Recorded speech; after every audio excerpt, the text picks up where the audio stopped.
That's something that we talk a lot about, right? Is how to manage the pain that's inevitable when you own real estate. And, having a team to help walk you through it, having the right type of property managers, but also having the right type of property in the right area, in the right city. Like all of those things play a role and a factor when the going gets tough. Because inevitably, it doesn't matter what property you buy, you will, have rough patches. My fear of property managers is they're not going to take me seriously, which I really don't think they would if I wasn't doing it through here, because me and my one Provo house, right, is making them $100 a month. Like, I'm nothing in their big pool of people, and I've always felt like banded together with everybody in Done For You Real Estate, I feel this sense of, like, when I'm talking to the property managers and everybody, the realtors and everything like that, they really want me to have a good experience because they want you guys to have a good experience, which is great.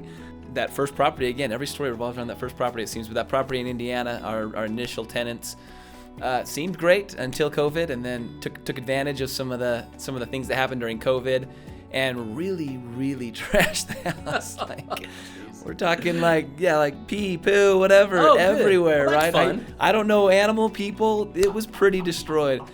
And they took advantage of the fact that during COVID we weren't allowed to boot them, and so they were doing that. They stopped paying rent while simultaneously destroying the house. And if I had been without property managers or without any support, I would have gone nuts in that case, right? I would have got one of those little letters in the mail that says, "Hey, I'll buy your house for half what it's worth in a day," and I'd be like, "Sold, take that house." But I didn't. The property management handled it really well. Most importantly, keeping me up to date with, like, this is the legality of what's going on. Here's where we're at.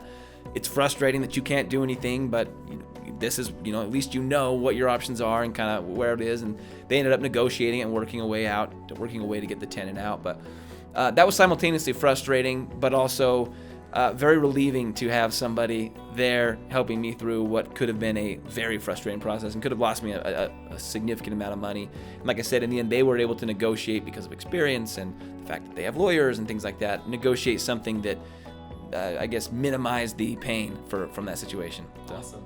Here I am in Oregon, and we have a couple of homes down in Florida now. The move had started. There were a lot of folks moving to Florida. We knew that the job market was strong there, that the housing market was relatively affordable there. Seemed like the right market for us, even though it felt so far away, started to build that confidence that it could still work for us to have a property managed down there. And so the first one it's always a little scary to jump into that first investment. But just down south of Orlando, we got that first home, and it really worked out well. We knew Florida was right for us. By the skill and the care and the research that you guys do, and the services the wraparound services, I should say, that you guys do, the Done For You services. Yeah. It made it possible for two busy people who were both working full-time jobs and raising kids to jump in and get started. There were homes that were available and people who needed to live in them, and neighborhoods that needed to be restored by having people caring for the properties and, taking care of those homes. And I thought that is a value that I understand.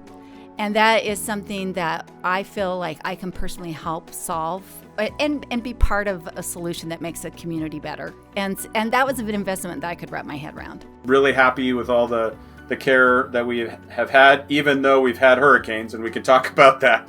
All of the income that has ever come in, we have not taken a single penny out of the money that has gone into that, right? And so it's just compounding and growing, and that way it's there so that when the hurricane knocks out a fence and takes out a roof and damages the inside of a house, we have the buffer there that's necessary to repair and replace it without having to stress about it. The unexpected call. The fridge went out. Do we have permission to go buy a new fridge? When it's the third fridge in a year, you're like, ugh, this hurts, right? But as Patrick said, we have left a slush fund available for repairs. So we have never been caught off guard by the hurricane, the air conditioner, the refrigerator. With 8 homes, those things are going to happen. That's hard, but if you have a stockpile sitting aside for those things, it's not going to hurt your pocket. If you live in Utah or you live in Hawaii or you live in California and you're buying a property across the country and it's that one property and you represent maybe $100 a month or whatever it is to that property manager, the question always becomes, am I important enough for them to return my phone call? If there's a problem, are they going to let me know, or am I just one of many? And we should always try to leave people better off. Part of doing it in this way means that if these property managers know that Done For You real estate clients represent sort of a faction, a big chunk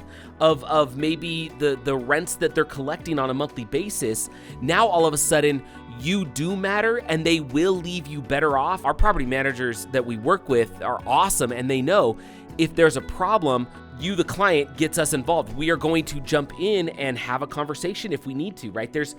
We have to have a good business relationship together, and we do that so that we can leave clients better off, so that it allows them to own multiple properties in multiple states regardless of where they live. And so what you shared is actually something I think is such a important sort of secret sauce of why this works, is now you are not just one of one, you're one of many, and those many carry more weight. That's the 800-pound gorilla, as opposed to just, the fly or the mosquito that's landing on the skin. You got to flick it away because it's kind of annoying.